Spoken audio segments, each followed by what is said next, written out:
Tunay ito ano. Kaya nga sale eh. O ayan, sa mga gusto. Size ano to? Small. Wala lamang bigyo dito. 30 pesos lang. Wala lamang bigyo dito. XS. Nagbibidyo po.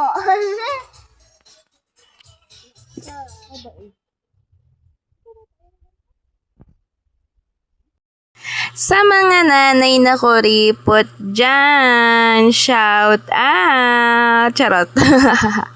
So, sa mga nanay dyan na, yung alam mo yun, yung todo tipid tayo, eto yung mga hinahanap natin, yung mga sale na ganito. So, dito nga pala yan sa dating Big King. Hindi ko na alam kung anong pangalan nila ngayon. O ayan, nakita ko nga itong sando ng pangkay Ate Ewell. So bumili ako ng 2 peraso kasi 30 pesos lang. O 30 pesos lang at siguro ay makakabalik ako dyan dahil nga maibili pa kahit mga 3 peraso. O diba? Pwede na yan, 30 pesos. Palag-palag na yan. O diba? Grabe naman yung mukha ni Ate Chen. O kasi nga ito nga may blouse. Kaso nga lang, malaki yan kay Ate Ewell. So, 50 pesos lang yan. Kung may mga anak kayo na batang lalaki, na siguro kung mga... Ang kalimitan ko kasi nakita doon na size ay small at saka XS, mga ganun. Ay, meron ding XL na, na t-shirt. Oo. Pinakamarami talaga dyan is sando na pambabae at saka sando na pang lalaki. O eto na nga nagsukat na nga kami ni Mira kasi nga tiningnan namin kung kasya nga ba sa kanya to. Kasi 50 pesos lang kaso nga lang hindi kasya.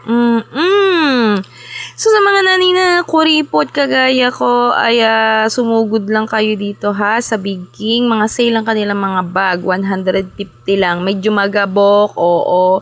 Pero ikaw na lang yung maglaba. Ganun di ba lalaba mo rin na nakatipid ka pa ng 100 pesos. O ay kung meron kang anak na babae na at saka batang lalaki, o ay di sa 100 pesos may 3 sando ka pa sa iyong 200 pesos, me. Kaya ano pang ginagawa mo? Sumugod ka na nga dito sa Big King.